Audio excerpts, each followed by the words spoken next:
Et bonjour à tous et bienvenue dans un épisode de Bye Bye Patron. L'été touche à sa fin. D'ailleurs, je vais vous en parler. Reprise des visites pour Bye Bye Patron. Vous êtes sur mon podcast, le podcast de l'immobilier de la liberté, des gros billets. Et aujourd'hui, on va tordre le cou à des mythes et des fausses croyances sur l'immobilier qu'on entend partout, pas seulement chez Tata, Jacqueline, à repas de Noël, mais aussi sur YouTube, dans des personnes qui connaissent ou qui connaissent moins bien l'immobilier. Je vais vous faire part de mon expérience de plus de 13 ans maintenant d'investissement immobilier. Comment j'ai gagné de l'argent, comment j'en ai perdu, qu'est-ce qui s'est avéré vrai, faux. Tout ça, ce sera dans un épisode. Vous avez jamais entendu un épisode comme ça et je vais vous dire la vérité, rien que la vérité, toute la vérité, qui est bien sûr ma vérité, la bonne vérité. Mais forcément, chacun a des niveaux différents en termes de projet de vie, d'expérience, de fonds, de liquidité, de ce qu'il veut faire ou non avec l'immobilier. On va essayer d'un peu tout couvrir, mais je vais vous partager, des exemples précis de, ce que je fais et éventuellement, des gens de mon entourage, que je connais via le podcast ou via les groupes, d'immobilier. Comment est-ce que on rencontre des personnes brillantes pour, les groupes d'immobilier ou même peut-être l'amour de sa vie? Qui sait? On va à des événements immobiliers. On a déjà organisé, plusieurs j'en ai déjà organisé plusieurs à chaque fois avec des acolytes qui ont changé, qui sont tous brillants. Ça a commencé avec Michel, Manu, Jonathan et maintenant avec Eric aussi. Donc, pour rappel, on fait un événement à Toulouse du 7 au 9 novembre, événement, mastermind pour les investisseurs qui sont confirmés quand même. Enfin, faut déjà avoir des lots, pour vraiment en profiter ou alors être entrepreneur. On a fait un tarif de lancement, early bird, moins 250 € par personne. Organiser des événements, c'est très cher, notamment tout ce qui est la nourriture, l'hébergement, ça coûte très cher. Donc vraiment là, 250 € de réduction, c'est que, encore pendant, jusqu'au, 31 août. J'ai un script carrément sur la page de vente, mais faites pas croire, je vais pas vous faire croire que c'est, une fausse baisse de prix ou quoi. Il y a un script, si vous êtes informaticien, vous pouvez aller voir le script. Le code, il change le 31 août. Pas impossible après le 31 août de bénéficier des 250 € de réduction par personne. Donc événement à Toulouse, si vous voulez accélérer dans vos projets, de patrimoine, d'investissement immobilier, grosbillet.com/Toulouse, vous avez le lien, dans la description. J'en ai déjà parlé dans les autres épisodes, mais en gros, on organise ça à 3 avec Eric, qui a fait une maison exceptionnelle. Il a fait les travaux lui-même. Il a, financé un immeuble entier grâce à des gains crypto. Jonathan, qui a aussi, un bon patrimoine immobilier, qui est en phase de s'expatrier en Espagne. Il a eu des business physiques, il en a revendu, il est expert en financement de société et il connaît si bien les travaux. Et puis moi, votre hôte, depuis bientôt 5 ans. Voilà, moi, c'est, l'immobilier, je vais vous en parler dans cet épisode. La bourse, l'intelligence artificielle, encore des dingueries, qui se passent, aujourd'hui avec toutes les sorties, ChatGPT 5, qu'on aime ou qu'on n'aime pas, il est sorti. On parle déjà de ChatGPT 6, hem du coup, plus, voilà, tous les lots. Je sais pas combien on a de lots à nous 3, mais ça doit être peut-être 60-70 lots, d'immobilier. On a plein de choses à vous raconter. On a aussi une femme brillante qui va venir, parler, comment quitter, son métier de salarié grâce au business en ligne et pas un business de coach ou de, dropshipping, un vrai business en ligne. Elle le fait depuis, 4 ans, je crois. Voilà, plein de choses, donc profitez des 250 €, vous aurez jamais un tarif aussi faible. Franchement, on gagne pas notre vie sur, les événements immobiliers, c'est vraiment pour se rencontrer et là, le cadre, il est exceptionnel, la maison, elle est exceptionnelle, les gens qui seront là sont exceptionnels. Hem et donc voilà, il y a déjà une bonne partie des places qui s'est vendue, mais il en reste. Grosbillet.com/Toulouse. Sinon, si vous allez sur mon site grosbillet.com, vous l'avez en gros, ou sinon vous l'avez dans le lien dans la description. Donc ça, c'est le premier point. Deuxième point, je suis reparti en visite. Ça y est, j'avais plus acheté de biens immobiliers. On en avait acheté 3 en janvier. Et depuis, si vous me suivez, moi, c'est le podcast de l'immobilier, de la liberté et des gros billets. Et j'ai un peu trop voyagé. Après ces achats, je crois que j'étais à Toulouse d'ailleurs, juste après, le jour même des 3 achats.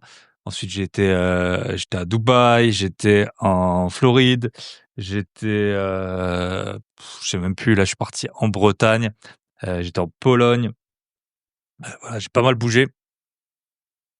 On était bien sûr à Alicante pour un autre événement immobilier qu'on a organisé avec Jonathan, qui était super bien.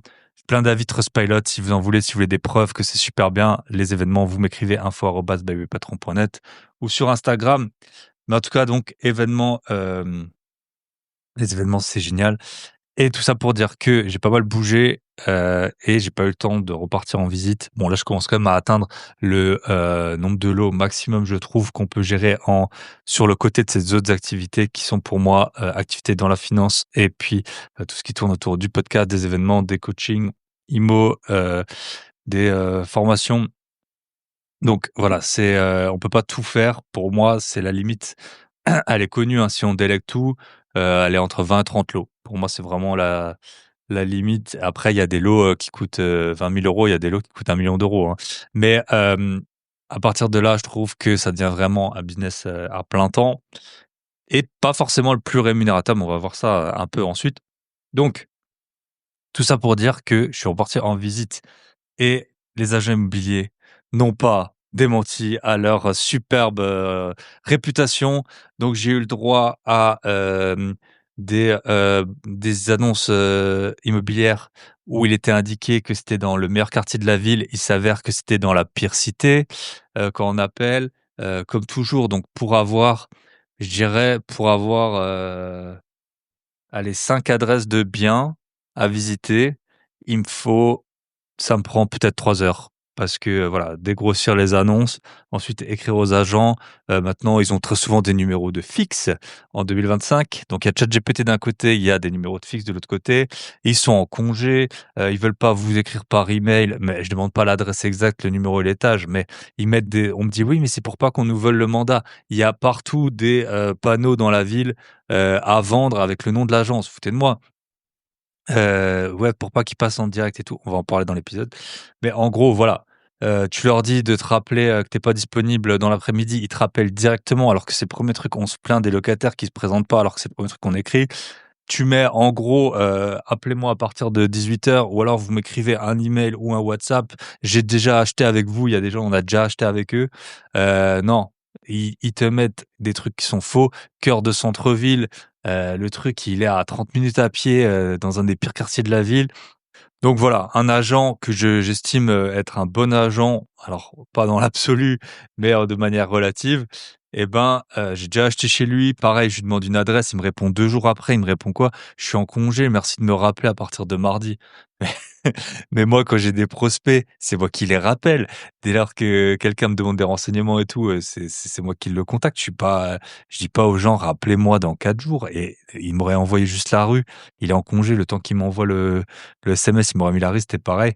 Bref, j'ai fait une story sur Le Bon Coin sur le sujet, ça a été ma story, je pense la plus vue, la plus likée, la plus commentée depuis, plusieurs semaines, parce que, bah, on est tous confrontés au même problème. Je pense honnêtement que s'il y avait juste les noms de rues dans, dans les annonces, je pense que j'aurais 2 fois plus de biens en ayant passé 3 fois moins de temps.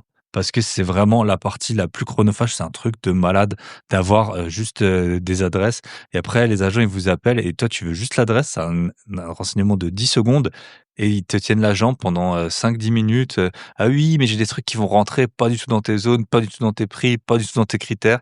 Donc voilà, c'est très pénible, mais je sais que c'est comme ça donc il faut s'y accrocher. J'ai quand même envoyé 2 offres.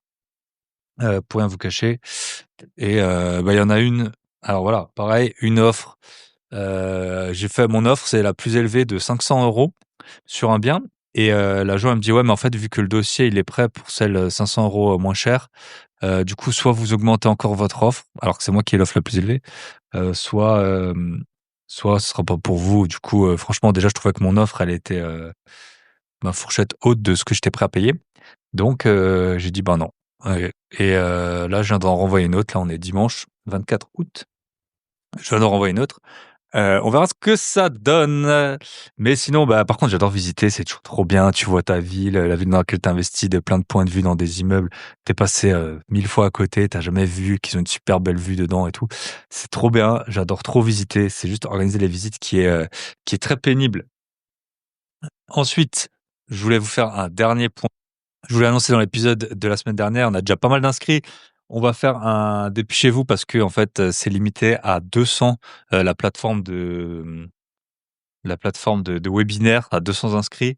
Donc c'est tout à fait gratuit. Dimanche 31 août, 20h30 avec Michel, mon associé de longue date, avec qui, j'ai fait, largement, plus d'une dizaine, quinzaine de projets immobiliers. On organise un webinaire, les 3 secrets que 95% des investisseurs apprennent trop tard. L'idée, vraiment la présentation elle est faite, hein, elle est carrée, on a parlé avec d'autres gens et tout. C'est vraiment de vous montrer comment on gagne vraiment de l'argent en immobilier et pas avec des, fausses promesses que vous avez déjà entendues partout.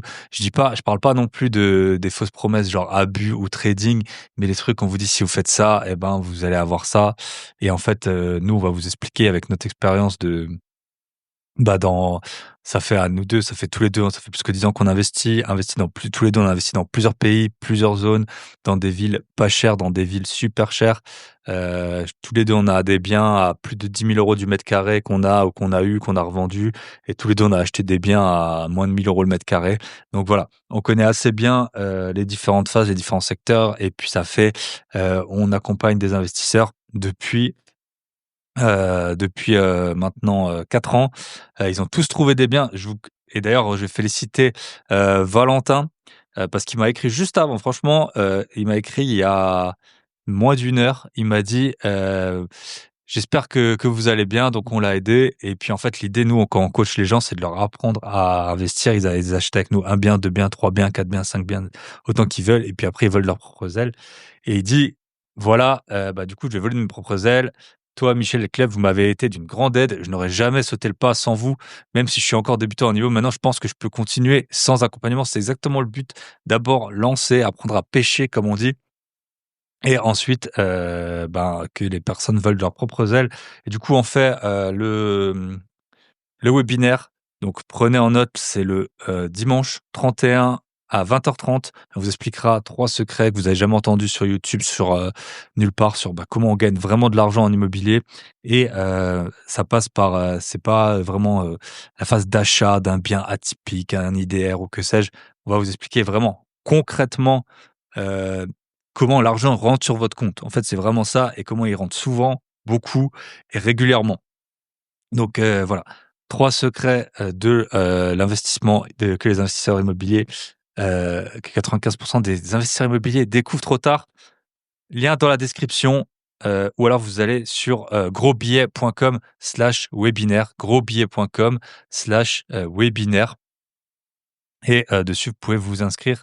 Voilà, ne traînez pas, je vous ai dit c'est limité à 200 personnes, il y en a déjà pas mal d'inscrits, c'est à 20h30 comme ça les enfants sont couchés normalement. Voilà, vous avez fait ce que vous avez à faire parce que c'est la fin du week-end. On a vraiment essayé de trouver le meilleur créneau qui vous arrange le plus. Donc ça se passe et bien sûr en plus, il y aura, bien sûr des bonus et tout ça pour les participants. On vous expliquera tout ça dans le webinaire 20h30, lien dans la description.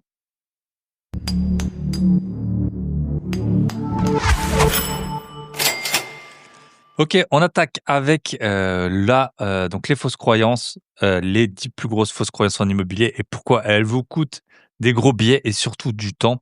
C'est ce qu'on va voir donc bien sûr, chacun a une situation différente.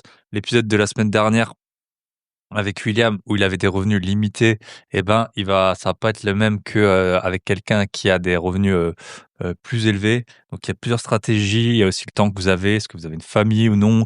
Est-ce que vous habitez sur place? Tout ça, on va voir ensemble. Je vais vous donner mon avis, mes, expériences et puis aussi celles des personnes qu'on a pu coacher ou des gens que j'ai pu rencontrer, via le podcast, via les événements IMO et cetera. 1er mythe, alors, du coup, je les ai classés en 1, 2, 3, 4, 5 mythes. Mythe travaux, mythe acquisition, mythe financier, mythe location, exploitation et mythe mindset, stratégie. On attaque du coup, mythe numéro 1, il faut toujours faire beaucoup de travaux pour gagner de l'argent. Alors ça, c'est, le plus gros mythe, le plus gros, problème. Je vais vous donner des exemples de biens sans travaux. J'ai acheté, il y a 2 biens que j'ai vendus, accrochez-vous. En fait, les 2 plus grosses plus-values que j'ai fait, je pense, c'était des biens sans travaux, juste bien achetés. C'est 2 biens qui m'ont fait gagner, accrochez-vous, chacun 5 000 € par mois de plus-value pendant la durée de détention. 5 000 € par mois pendant la durée de détention, chacun. Et c'est des biens sans travaux. C'est juste que j'avais bien acheté au bon endroit. J'avais fait beaucoup de visites. C'est toujours, en fait, moi, ma stratégie, c'est toujours de beaucoup visiter, temps en temps, très souvent négocier. D'ailleurs, j'ai une formation sur le sujet. Mais négocier. Mais sinon, voilà, des plus-values à 6 chiffres, sans travaux, j'en ai fait. J'en ai fait sur le court terme, sur le long terme. Donc voilà, les travaux, pas toujours la peine. Des biens à renta, pour vous dire là, les 3 derniers biens qu'on a achetés, on a fait dans un bien, on a fait 5 000 € de travaux. Heu, on est alors un bien, on a fait 0 travaux, il est loué. On l'a super bien acheté, 10 de renta. Un autre bien, on a fait 5 000 € de travaux. On l'a acheté 110 000. On le loue, on le loue 900 hors charge. Donc on est quasiment à 10 de renta. Et un autre, on l'a acheté 81 000. On a fait, je crois aussi, je sais plus, c'est 3 000 ou 5 000 de travaux. Et on loue, je crois que c'est 700. 700 hors charge. Donc voilà, ça se trouve. Et peut-être, non, c'est 650. 650 hors charge. Voilà. Donc vous voyez les rentas qu'on peut avoir. Mais pour avoir acheté ces 3 biens, j'ai épluché peut-être 200, 300 annonces. J'ai fait peut-être 20 visites. Mais faire 20 visites, c'est beaucoup plus rapide que retaper tout un appartement. Après, ça dépend des zones, ça dépend forcément de ce que vous voulez faire. Mais dans la même ville, j'ai un ami, par exemple, qui a des dizaines de lots et lui, il achète toujours des immeubles vraiment qui sont délaissés. Il refait tout. Et franchement, il s'en sort, ses apparts finis, ils coûtent plus cher que ceux que j'ai achetés bien souvent. Donc voilà, après il a la maîtrise de tout l'immeuble et tout. C'est ses stratégies, il fait lui-même les travaux aussi en partie, donc ça peut être une stratégie, mais pour moi, surtout dans les villes pas chères, je dirais à moins de 3 000 € le mètre carré, tu t'y retrouves pas, si tu changes les fenêtres, enfin si tu commences à faire des gros travaux, tu peux tomber, à 50 du prix du bien en travaux et après tu le retrouves pas. Donc ça, c'est vraiment le plus gros mythe et ça, c'est vraiment tous les coachés qu'on a, ils veulent que acheter des poubelles, au début, enfin pas tous, mais beaucoup et tout refaire et aussi faire en mode, je veux que je sois fier quand je rentre dedans, heu, que, je puisse habiter dedans, que je puisse envoyer ma mère dedans, en général, c'est pas des bons plans financiers. C'est sûr qu'après, c'est vendeur. Quand tu montres un avant-après sur Instagram, sans parler de tous les coûts, quiconque a déjà vu les trucs de home staging sur M6, ils oublient comme par hasard la main-d'œuvre. Ils disent: «Oui, alors les travaux qu'on a fait, c'était que, moins de 2 du prix de vente». Ouais, ils ont juste oublié qu'il y avait des ouvriers pendant 3 semaines pour faire les travaux. Donc voilà, les travaux, on connaît, Michel, mon associé, il est compagnon. Bah, il a été compagnon, plombier chauffagiste. Il a la double casquette plombier chauffagiste école de commerce, ils doivent pas être 5 en France à avoir cette double casquette. Mais en tout cas, voilà, les travaux, c'est vraiment le plus gros mythe. Je vois des gens, ils avancent pas dans leurs travaux 1 an, 2 ans, 3 ans, 4 ans, 5 ans. Difficile à faire financer quand il y a trop de travaux et puis après, ben, toutes les histoires cata que j'ai eues sur le podcast, j'ai eu, bah, Alexia Story Travaux, des travaux, qui sont complètement envolés, en centaines de milliers d'euros. J'ai aussi Christelle, voilà, qui est avec, je sais plus combien, elle a une douzaine de lots, je crois, sur les bras qui sont pas finis. Voilà, les travaux, pour moi, c'est vraiment pas le bon plan. Faire des rafraîchissements, changer les murs, les sols, refaire une salle de bain, une cuisine, pourquoi pas? Mais ça s'arrête là. Je pense qu'on a changé, le nombre de fenêtres qu'on a changé, ça se compte sur les doigts d'une main en 10 ans, d'investissement immobilier, quoi. Mythe numéro 2. Alors j'espère que vous entendrez pas, il y a les cloches de l'église juste à côté qui sont mises en marche. Heu Mais normalement je pense avec le micro que j'ai, ça filtre quand même pas mal le son. C'est dimanche matin, je travaille tous les jours, soit je suis en vacances, soit je travaille. Heu, donc mythe numéro 2, faire les travaux soi-même, c'est la meilleure façon d'économiser. Donc ça, je recommande pas du tout. Alors à la limite pour apprendre au début, pourquoi pas? Si on a du temps, pourquoi pas? Si on a une famille, des enfants, un métier bien payé, si on fait du sport ou que sais-je, franchement en plus il y en a qui se blessent. quand ils font ça, moi, en tout cas, j'ai jamais fait de travaux et j'ai jamais regretté de pas les avoir faits. Donc on peut économiser. Le problème, c'est qu'on déduit pas des impôts ces travaux. Après, vous allez souvent on met 3 fois le temps qu'un artisan ferait. On a l'impression que, par exemple, un point que parfois je fais des tout petits trucs et ce dont je me rends compte, c'est le temps que ça prend de faire les achats. C'est un Acheter le matériel, c'est un truc de fou, en plus, il nous manque toujours quelque chose et tout, si on n'est pas habitué à le faire. Donc voilà. Puis la qualité, franchement, moi, quand je vais dans des appartements qui ont été refaits, par le propriétaire, très souvent, je trouve ça se voit, les finitions, elles sont pas c'est pas super et tout. Donc voilà. Nous, on a là, les 3 derniers appartements qu'on a achetés, il y en a un, cette année, on a été 0 minute et les 2 autres, allez, en tout et pour tout, avec les petits rafraîchissements, j'ai peut-être été les visites, peut-être 5 heures en tout, dans voilà, dans les appartements et ils tournent, ils sont loués. Voilà, parfois on a des petits différés de crédit, pendant ce temps on prend le cash et tout.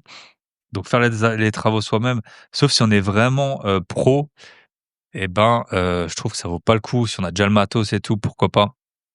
Mais sinon, moi, je trouve que c'est trop long et toutes les personnes qui ont essayé parce que nous, les coachés, on en a souvent, les personnes qu'on accompagne au Club Invest, qui veulent le faire. On les met en garde et à la fin, ils nous disent tout le temps qu'ils ont bien appris, mais qu'au final, on avait quand même raison. Donc voilà, faire les travaux soi-même, je recommande pas du tout. Surtout si votre objectif, en fait, c'est d'augmenter votre patrimoine. Si en gros, vous avez que les moyens d'acheter un bien, et ça, de toute façon, on sait qu'on a les moyens d'acheter un bien que quand on s'est pris 30 râteaux sur le deuxième bien. Mais sinon, eh ben, voilà, on perd trop de temps. Son temps, il est mieux utilisé à trouver d'autres biens, je trouve, et à faire beaucoup de recherches qu'à refaire les travaux. Il y avait Yanni aussi, c'était un membre du club, il avait refait une salle de bain. J'avais dit: «Ah ouais, super le résultat». Il m'avait dit, il l'avait fait, c'était là où il habitait, mais il avait mis des mois, carrément des mois à refaire la salle de bain. Donc voilà, parfois vaut mieux envoyer quelqu'un, en quelques jours, c'est fait et puis ce sera mieux fait. En plus, vous participez à l'économie de votre pays, donc voilà. Donc 2e mythe, faire les travaux soi-même, c'est la meilleure façon d'économiser. Réponse est non. Pareil pour le ménage, hein. Le ménage, vous pouvez déduire, même si si je peux vous donner un très bon conseil, j'en parlais hier avec un ami qui vient d'avoir un 2e enfant, il a pas de femme de ménage. Je lui ai dit: «Mais comment c'est possible? Tu peux tout déduire et tout, tu as 2 enfants, quand on sait combien ça coûte une séparation et qu'il y a beaucoup de séparations qui sont à cause des tâches ménagères, c'est beaucoup trop risqué, hein, de pas avoir de personne qui fait le ménage, chez vous». Donc on attaque mythe acquisition. Alors, donc là, on a fait 1000 travaux, hein. Le un, je vous le rappelle, il faut toujours faire beaucoup de travaux pour gagner de l'argent. C'est faux. Deuxième, faire des travaux soi-même, c'est la meilleure façon d'économiser. C'est faux. Selon moi, bien sûr, mais c'est moi qui détiens la vérité ici. Sinon, est-ce que quelqu'un a quelque chose d'autre à dire? Vous entendez personne d'autre. Donc, c'est moi qui ai la vérité pour aujourd'hui, en tout cas. Les mythes acquisition. Acheter en direct sans agent, c'est toujours mieux. Alors là, c'est ça qui me fait péter un plomb, en fait, quand j'essaye de joindre les agents immobiliers, c'est qu'ils ont trop peur qu'on passe en direct. Sauf que, moi, j'ai aucun intérêt à passer en direct. Pareil, si vous avez déjà vu les émissions d'M6, hem, avec, Maisons à vendre et tout, on voit toujours que les particuliers abusent sur les prix et donc franchement, acheter avec agence, je le dis, c'est dans un des modules de ma formation, c'est comment, gérer l'agent immobilier et je dis très souvent que, la quasiment tous les biens que j'ai achetés, les meilleurs négos, c'est avec agence. Je crois que j'ai acheté que 2 ou 3 biens avec des particuliers et en plus, c'est souvent des biens dans lesquels j'ai eu, quelques quelques petits problèmes, mais bon, pas très importants, mais quand même. Donc acheter sans agence, c'est toujours mieux. Les frais d'agence, ils sont impactés sur le net vendeur.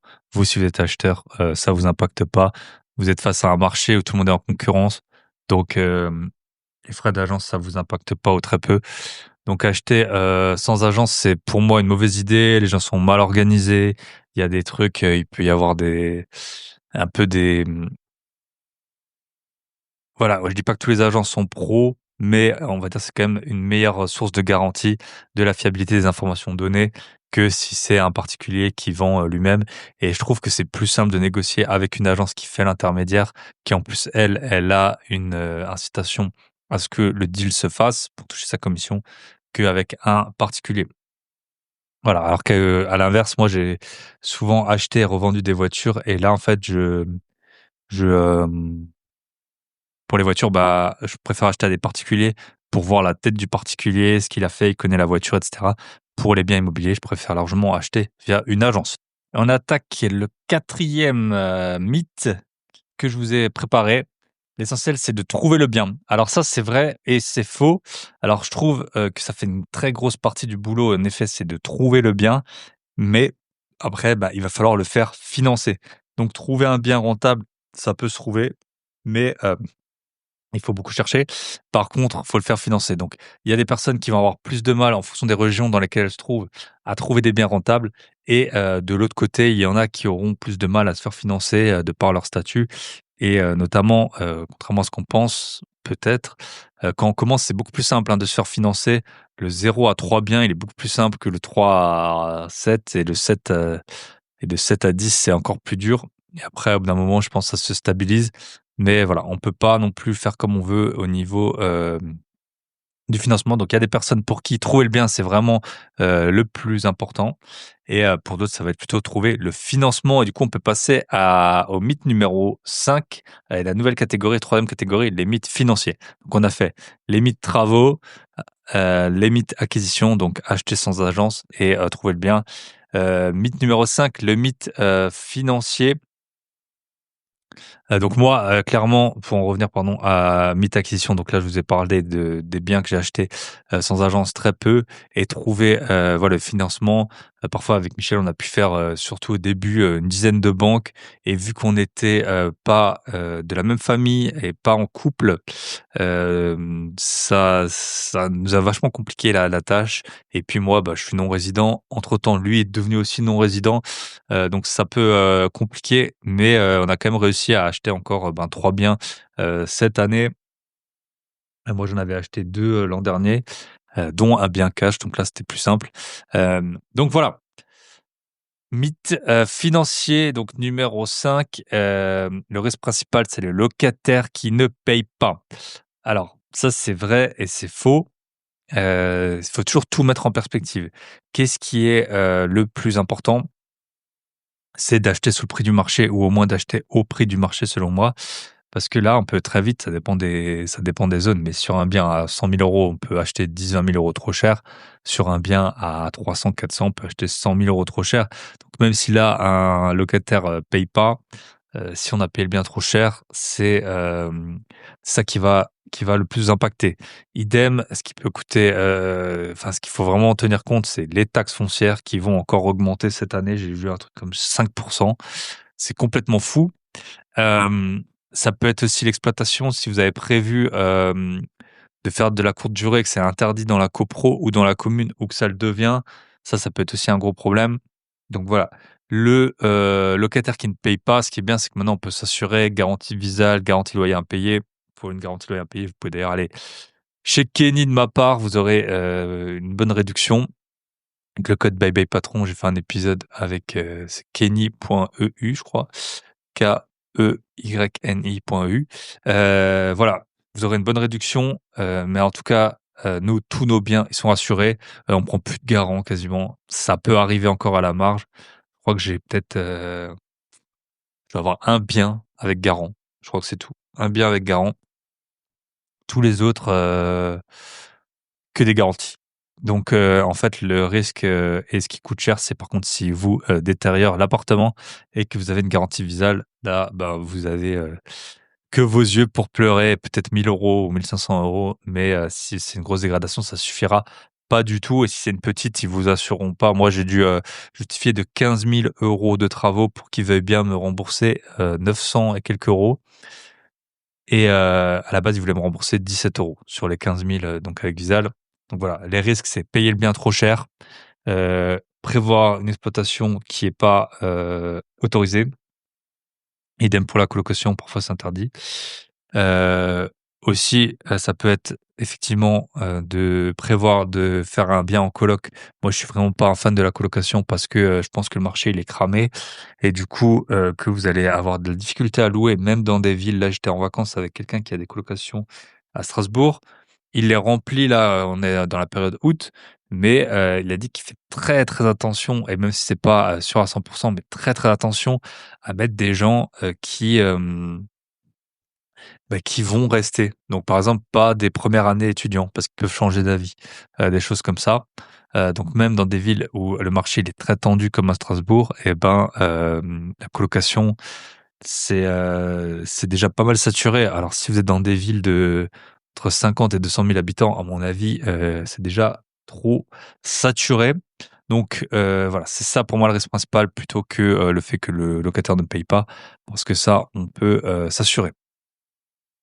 2e mythe financier, il faut beaucoup d'apports pour être sûr d'avoir son crédit. Plus vous en mettez, plus vous allez avoir, de crédit. Mais par exemple, si vous n'avez pas d'emploi, si vous mettez, 50 d'apport et ben, peut-être qu'on vous prêtera quand même pas et après, bah, les financements, on en a parlé pendant longtemps, des financements à 110.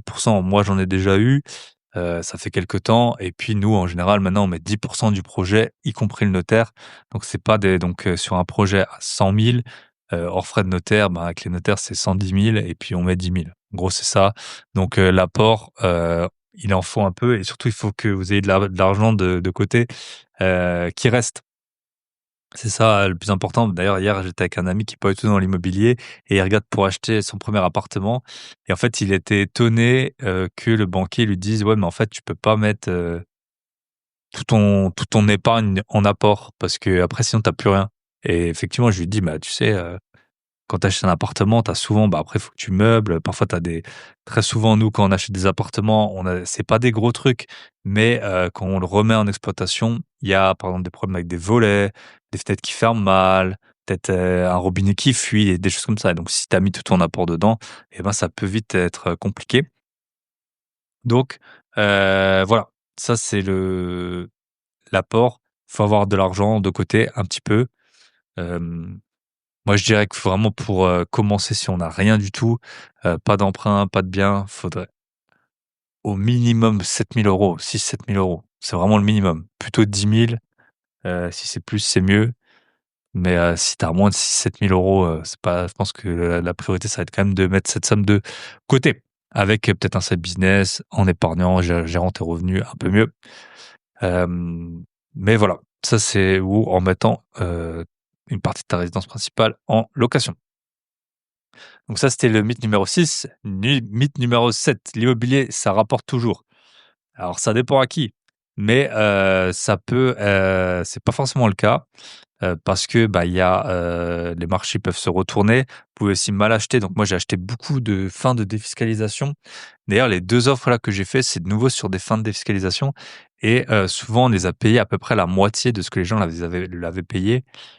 10-15 ans avant. Alors bien sûr, entre-temps, ils ont touché des loyers, ils ont eu des réductions d'impôts, donc c'est dur de savoir, combien c'est au final et puis moi, je dis toujours, à la fin, si tu as acheté 100 000 un bien qui avait été acheté 200 000 il y a 20 ans, bah, à la fin, celui qui te vend, qui a 70 ans et bah, il a 100 000 sur son compte et toi, tu as 100 et toi, tu as 100 000 d'emprunt. Donc c'est qui l'idiot entre les 2? Voilà, donc en tout cas, tous les problèmes de défisc, des immeubles, qui ont des problèmes avec, des locataires qui payent pas des charges de copro et cetera, des zones qui se détériorent. Vous pouvez quand même perdre de l'argent. C'est pour ça qu'il faut bien acheter dans des bonnes zones, mettre des bons locataires, être dans des copros, de qualité. Et puis après, ben, le marché en tant que tel, là, sur toute une ville, vous pouvez un peu sentir la tendance, mais c'est quand même difficile. Si on regarde les prix à Paris, ils ont pas bougé depuis 10 ans, je crois. Là où dans d'autres villes, j'étais à Vannes, par exemple, Vannes, ça a explosé. Eh ben, il y a 10 ans, ça aurait été dur de dire que Vannes allait beaucoup plus monter en pourcentage que Paris, je pense. Donc, ceux qui ont le journal, qui ont le journal de la veille, enfin, qui disent aujourd'hui: «Oui, bah, c'était sûr». Non, c'était pas sûr, sinon tu l'aurais fait et donc, voilà, ça c'est on peut perdre de l'argent, mais la plupart du temps, on en gagne, quand même, sinon on ferait pas ça et on travaille pas pour perdre de l'argent. OK, on attaque avec la quatrième catégorie, j'ai appelé ça les mythes, location-exploitation. Donc, pour rappel, premier mythe, les travaux, deuxième acquisition, troisième mythe financier. Donc là, on attaque avec la quatrième catégorie, mythe, location-exploitation. Alors, les Airbnb ne, fonctionnent que dans les grosses villes. Donc pour moi, ça c'est vraiment, le constat que j'ai pu faire, c'est que, à mon avis, l'offre et la demande de Airbnb globalement, elle s'équilibre selon les zones. Les zones très touristiques, il va y avoir beaucoup de logements Airbnb et souvent beaucoup de restrictions. Les, plus petites zones, plus petites villes et ben, moins de restrictions, moins de, concurrence.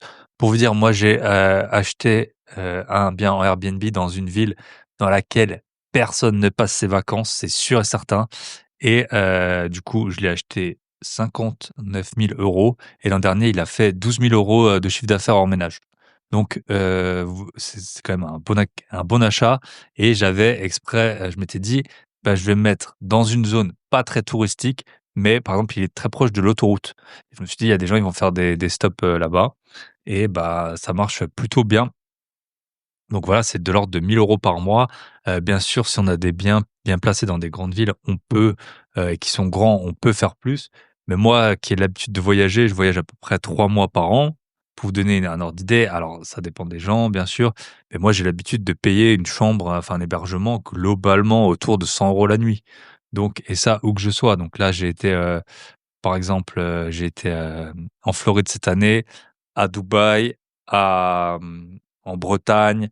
Voilà, globalement, je paye plus ou moins, après parfois si je veux un peu, plus profiter ou quoi, je peux monter à 200, mais globalement, je paye aux alentours de 100 € la nuit, Là, je vais en Chine, par exemple, je vais payer, beaucoup moins cher pour des biens qui ont l'air incroyables, enfin, en tout cas sur les photos, parce que, je vais payer 50 ou 100 €, je les payerai au moins 500 dans le reste du monde, quoi. Donc on va voir à quoi ça ressemble. J'ai hâte comme de faire la comparaison photo, hébergement réel. Mais en tout cas, donc c'est, si vous avez un petit bien, enfin, je veux dire, à part si vous êtes, par exemple, en Norvège, ou des ou en peut-être en Islande où j'ai été aussi, où ça peut être vraiment cher. Franchement, même à Paris, on trouve des biens à 100 € la nuit. Donc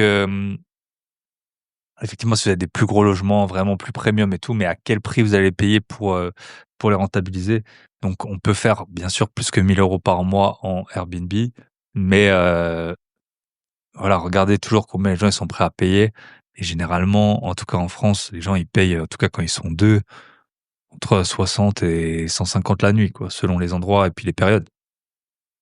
Donc voilà, c'est pas que dans les grandes villes et dans les grandes villes, il y a tous les problèmes qu'on connaît, hein, les restrictions, les taxes de séjour qui explosent, les, taxes d'habitation à présent, taxes d'habitation majorées.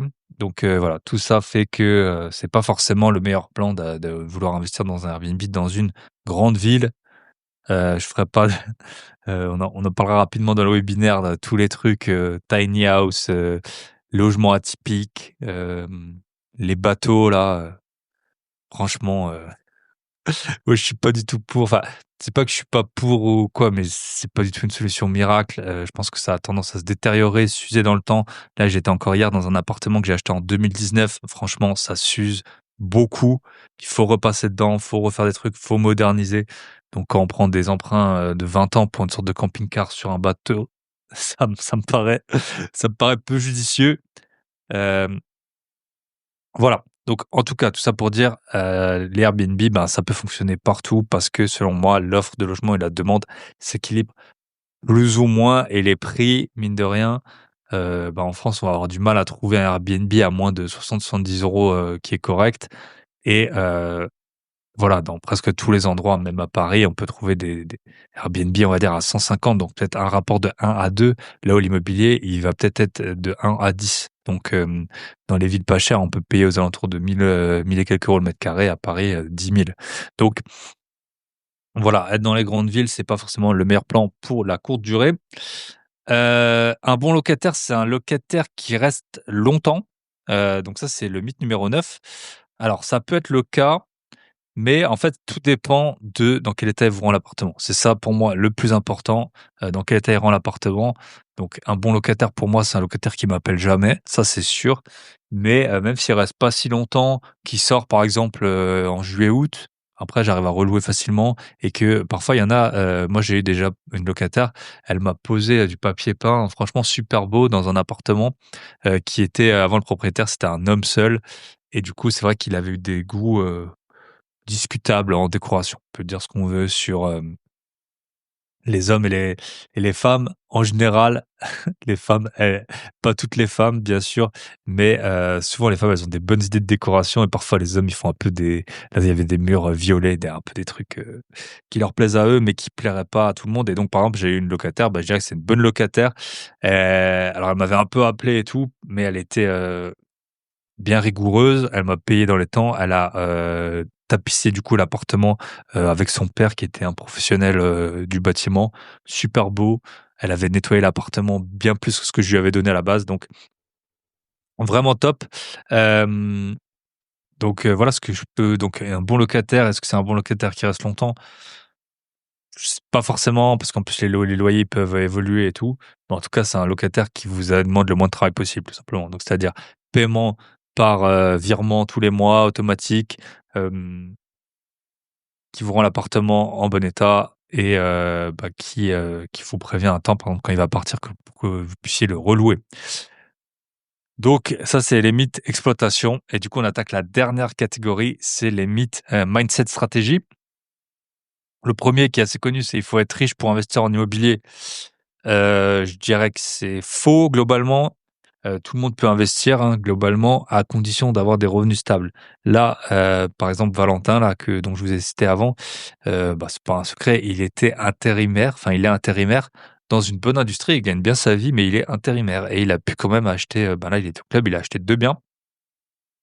Donc voilà, en étant intérimaire, j'ai même eu des personnes, alors sur le podcast, je crois intermittents du spectacle, même au chômage, mais bon là, ils avaient des parents derrière qui se portaient garant.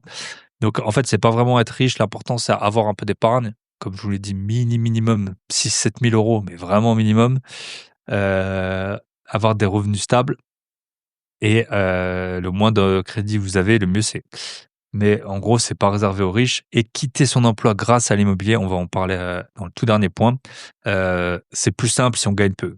Globalement, c'est ça le résultat qu'on peut avoir. Donc, c'est pas réservé du tout aux riches, mais par contre, il faut savoir tenir ses finances, ça c'est sûr. Le point où c'est trop tard pour investir, les prix sont trop hauts. Ben ça, c'est en fait, c'est toujours difficile à dire parce que il y a des choses qui sont plus chères que d'autres, il y a des choses qui sont moins chères que d'autres. Pour vous raconter, je vais vous raconter un peu. J'ai ma grand-mère qui a 93 ans. Et ben, elle m'a montré les factures. Elle a toutes les grosses factures de sa vie. Euh, et j'ai vu les prix. Par exemple, qu'elle avait payé un lit, mais c'était de la folie. Enfin, avant qu'il y ait Ikea et tout ça, les prix. Je crois qu'elle avait payé un lit. C'était 20 000 francs, donc 3 000 euros, mais au taux de conversion d'aujourd'hui. Et c'était il y a 30 ans. Il y a des choses, voilà, les canapés et tout. Elle a payé ça hyper cher. Et même l'immobilier, alors ça dépend des zones. Si on regarde forcément les zones qui ont vraiment explosé, ben avant c'était moins cher, mais maintenant on a plein de points, plein de choses qui sont bien. On a par exemple les assurances loyers impayés qui n'existaient pas avant. On a le Bon Coin, beaucoup plus simple pour trouver des biens. Avant, il fallait passer par une agence pour trouver des locataires. Avant, il fallait passer par une agence. Donc voilà. Est-ce que avant on trouvait du cash flow plus facilement? Peut-être. Maintenant aussi, les loyers, depuis qu'il y a l'inflation qui a repris, les loyers, ils ont pas mal augmenté. Donc, on retrouve du cash flow. Et puis, de toute façon, l'argent en immobilier, il se fait clairement à la revente. Donc, tout dépend combien vous allez revendre. Les prix, ça fait des années qu'on dit qu'ils sont hauts. Est-ce qu'un jour, ils vont baisser? Là, ils ont un petit peu baissé quand les taux d'intérêt ont augmenté dans certaines régions. Voilà, ben nous, l'avantage de l'immobilier, c'est qu'au pire, ben, on garde et on loue. Et puis, si ça a vraiment pris, parfois, moi, ça m'est arrivé des biens que j'avais pas prévu de vendre, bah, ils ont tellement explosé, sur ce marché que j'ai vendu. Voilà, donc est-ce que c'est trop? Personne ne le sait, il y a pas de Madame Irma, ça sert à rien d'écouter si vous regardez la bourse qui est, bah, le sujet le plus suivi avec des gens super brillants, avec, les super puissances de calcul et tout, ça fait des années qu'on dit que la bourse, elle est trop haute, mais elle continue de monter. Un jour, est-ce qu'elle va cracher? Oui. Est-ce que du coup, les gens, ils vont dire: «Bah, je vous l'avais bien dit». Bah, oui, peut-être, mais la bourse, déjà, c'est beaucoup plus volatile que l'immobilier et après, pour l'instant, ça a toujours fini par remonter. Donc, est-ce que ça sert à quelque chose d'attendre que l'immobilier, baisse? Je crois pas. Est-ce que ça va arriver? J'en sais rien. Mais en tout cas, tout ce que je sais, c'est qu'il y aura toujours des gens qui devront se loger Et donc, et aussi que les euros, globalement, quand on est investisseur immobilier, le gros point positif, c'est que nos mensualités, elles sont fixes, alors que l'euro, entre guillemets, il perd de sa valeur avec notamment l'émission de masse monétaire qui est importante. Et donc, l'argent, il vaut de moins en moins. Enfin, 500 euros d'aujourd'hui, c'est moins que 500 euros d'il y a 10 ans. Donc, vous avez des mensualités qui sont fixes et des loyers qui vont augmenter en valeur absolue, en tout cas. Et donc, voilà, quand le cash flow, même si on l'a pas tout de suite, soit on a bien acheté, on peut revendre, soit les loyers, ils ont tendance à augmenter. Donc, on finit par en profiter et dans tous les cas, les loyers remboursent. C'est quand même magique d'acheter des biens qu'on paye pas. Donc, voilà, est-ce que le marché est trop haut? Posez-vous la question. OK, c'est la même chose. Il y a plein de gens qui me disent en bourse, ça fait 2-3 ans, oui, le marché il est trop haut, j'attends un creux et tout. T'attends quel creux en fait? Parce que par exemple début janvier en bourse, il y a eu un énorme crash avec l'annonce des tarifs. Enfin, un énorme crash, ça a quand même vraiment bien baissé. Et il y a plein de gens qui sont quand même pas rentrés. Donc, c'est à la question qu'il faut se poser aussi en immobilier. Là, on a une grosse hausse des taux. Franchement, je l'ai dit au moins 10 fois dans le podcast. Pour moi, c'était vraiment une période bénie pour acheter de l'immobilier parce qu'on pouvait négocier. Il y avait beaucoup moins de monde. Là, c'est les taux, ils ont commencé à baisser. Il y a plus de monde, on le voit. Je trouve qu'il y a quand même beaucoup moins de monde qu'en 2022, avant que les taux augmentent et que on avait des taux à moins de 2%. Donc voilà, à mon avis, il y a pas de moment parfait. La seule question, c'est combien j'achète par rapport au prix du marché actuel. C'est la seule tendance qu'on peut avoir. Tout le reste, à mon avis, c'est un peu voilà, c'est de l'astrologie ou ou enfin voilà, c'est pas la peine d'essayer d'attendre. Attendre quoi? Attendre combien? Et si vous dites que c'est trop cher, essayez de vous fixer un OK, je suis d'accord d'acheter si ça baisse de quoi? De 20%, 30%, 40%. Et après, vous dites: «OK, est-ce que c'est vraiment réaliste? Est-ce que ça va vraiment arriver selon moi?» Et après, quand ça arrive, est-ce que vous seriez prêt? Par exemple, si le marché, il a perdu 20%, est-ce que vous êtes vraiment prêt à, du coup, à acheter en sachant que le marché vient de baisser? Donc voilà, et qu'on se dit: «Ah peut-être qu'il va continuer à baisser», donc voilà. Est-ce que c'est trop tard pour acheter? Moi, en tout cas, je continue à acheter, je continue à visiter et en bourse, on parle souvent de DCA, donc dollar cost average. Donc en gros, on rentre au fur et à mesure et comme ça, ça étale. Quand le marché, il est bas, on achète plus d'actions. Quand le marché, il est haut, on en achète moins, mais après ça le lisse comme ça la performance. Et en fait, moi, c'est ce que j'essaie un peu de faire aussi en immobilier, en achetant toujours des biens et comme ça, si un jour, ça continue d'augmenter, tous les biens que j'ai, tant mieux, ils auront pris de la valeur. Si ça baisse, je les achèterai moins cher et puis un jour, peut-être que ça réaugmentera. Voilà, ce qui est sûr, c'est que tous mes biens, ils se payent tout seuls, donc à la fin, j'aurais payé que, les apports et franchement, c'est quand même pas mal de pouvoir acheter avec 10 000 € des biens à 100 000 € et on l'a fait, plusieurs dizaines de fois. Donc voilà. Est-ce que c'est trop cher? J'en sais rien. Est-ce que quelqu'un sait si c'est trop cher? Non.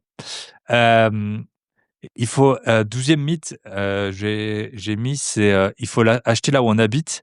Alors ça, c'est pas forcément un mauvais mythe. C'est, si tu connais le marché et que c'est un marché pas cher, dans le sens, moins de 2 500 € le mètre carré, franchement, c'est bien d'acheter là où on habite. Si, pour trouver un emploi, comme c'est le cas pour beaucoup, tel dans une ville chère et que du coup, il y a pas parce que du coup, quand tu es proche, tu connais mieux, tu prends moins de risques, tu vas pas acheter dans une rue qui craint, une copro qui craint, une cité, que sais-je. Tu peux aller, gérer tes chantiers de façon beaucoup plus simple, les mises en location, c'est beaucoup plus facile. Donc c'est plus simple, oui, mais après si tu es dans une ville qui est chère, plus que 2 500 € le mètre carré, hem tu auras pas de renta et du coup, tu es obligé d'aller plus loin. Donc ça se fait tout à fait. Moi, j'ai plein de biens à plus que 300 kilomètres de chez moi et ça se fait. J'ai des gens sur place, j'y vais de temps en temps. Le seul problème, en fait, c'est visiter. Tout le reste, tu peux déléguer, mais après, il faut bien visiter les biens. Ça, je trouve que c'est risqué comme de déléguer les visites. Donc voilà, ça, c'est le seul, faux mythe, je dirais. Si, ou en tout cas, on peut discuter. Si, tu habites dans une ville pas très chère, reste dans ton coin pour l'instant, en tout cas au début. Si tu habites dans une ville chère, va falloir bouger. Peut-être là d'où tes parents sont originaires, là où tu as étudié, là d'où ta compagne est originaire. Il y a plein de solutions et après, on peut déléguer pas mal de choses sur place. Si ce n'est pour moi, il faut quand même aller visiter et le 13e, voilà, on va dire que ça va porter chance, les 13, pour cet épisode. C'est, est-ce qu'on peut dire bye bye patron grâce à l'immobilier? Et là, c'est pareil, ça va être, une réponse, de Normand, oui et non. Donc oui, c'est tout à fait possible. Déjà, on peut alléger sa charge de travail comme, on l'a expliqué avec William dans la semaine dernière. J'ai eu plein de personnes sur le podcast qui ont arrêté de travailler grâce à l'immobilier. Nico Labatte, par exemple, j'ai, plein de gens que je connais, très proches qui ont arrêté, notamment grâce à la courte durée. Ce que je vois, c'est que les personnes qui ont arrêté de travailler grâce à l'immobilier, c'est des personnes qui, gagnaient des salaires, moyens, voire faibles, c'est-à-dire moins de 2 500 € globalement, parce qu'en fait ça, on peut assez facilement le remplacer en immobilier. Alors que quand on gagne plus que ça, eh ben, je trouve que c'est compliqué. Après on a par exemple Kevin et en fait par contre donc est-ce que c'est possible? Oui. Est-ce que c'est possible en longue durée? Franchement, en longue durée, si on a 200 € de cash flow sur un bien, c'est pas mal. Franchement, une fois qu'on a tout payé, 200 €, c'est vraiment pas mal. Donc il faudrait pour quitter, je dirais, il faudrait 4 000 € de cash flow. Donc ça fait 20 biens. Donc c'est quand même, voilà, du boulot à crédit. Après, si vous achetez des biens cash, là, c'est différent, hein. Mais à crédit, voilà, il faut, à mon avis, une vingtaine de biens avec des bons cash flow, des 10 de renta. Mais par contre, qu'est-ce qu'on peut faire? On peut faire plein d'autres choses. Souvent, en fait, l'immobilier, c'est un premier pas dans des gens qui veulent ensuite entreprendre. Et là, on a Kevin, d'ailleurs, il sera, dans le webinaire. C'était un de nos premiers membres, il avait 0 bien. Et puis il en a acheté 1, 2, 3, 4, 5. De là, il a ouvert, une conciergerie, parce qu'il avait ses biens, notamment en courte durée, conciergerie. Et là, je l'ai eu au téléphone, il y a peut-être 2 semaines. Il a, donc lui, il est plus dans le club, parce que c'était un de nos premiers membres. Mais voilà, nous, on aime bien vu qu'on accompagne les gens, en one to one, on a des interactions directes avec elles. C'est pas un coach qui prend le relais ou quoi, c'est soit Michel, soit moi. Et du coup, après, on les suit, on se rappelle des gens, bien sûr. On en a eu que, peut-être entre 40 et 50 en 4 ans. Et donc, et puis souvent, je dis aux gens de donner des nouvelles, ça nous fait trop plaisir de voir leur évolution. Et Kevin, ça a été, du tout au tout. Vous allez le voir, si vous venez au webinaire. Et bien sûr, inscrivez-vous au webinaire, il y a le lien dans la description. Voilà, là, il a lancé une activité entrepreneuriale en plus, donc lui était salarié, normal, puis il a commencé à tourner en rond. 5 biens depuis qu'il nous a rejoints, lancé la conciergerie depuis qu'il nous avait rejoint au Club Invest et là, il a lancé sa société en plus. Et il va pouvoir, ce qu'il voulait lui, c'était devenir, digital nomade. Là, il s'en rapproche, hein, très fortement. Donc voilà, c'est pas juste ces 5 biens qui ont fait quitter, le, son métier, mais déjà, je pense que juste avec les 5 biens, il aurait pu quitter. Mais voilà, là, on est dans la section où j'avais mis, mindset. Et c'est grâce à l'immobilier, en fait, ça l'a ouvert à plein d'autres choses. C'est comme moi, voilà, via le podcast et tout ça, j'ai des revenus à présent. À la base, en fait, j'avais mon activité professionnelle. Ensuite, j'ai eu, mes investissements immobiliers. J'en ai fait 1, 2, 3, 4, 5, 10. Je sais plus à combien j'allais être bien quand j'ai lancé le podcast, peut-être 10. Heu et hem et ensuite, j'ai lancé le podcast et de là, c'est encore des autres revenus. Donc vraiment, ce qui est trop bien avec l'investissement immobilier, c'est non seulement ça fait augmenter votre patrimoine, mais aussi ça vous libère, votre, état d'esprit, le mindset et ensuite, vous pouvez passer à d'autres phases de vie. Pareil, Manu et Laure là que j'ai eu sur le podcast, ils étaient, tous les 2 aussi, plus ou moins enfin Manu était pas vraiment salarié, mais il avait une activité. Là, il est en train de changer d'activité et tout. Ils ont acheté, je sais plus 4, 5 lots depuis qu'ils sont arrivés au club. Donc voilà, eux, c'est des vrais exemples. Donc il y en a des personnes que j'ai eues sur le podcast, donc qui ont arrêté grâce à l'immobilier.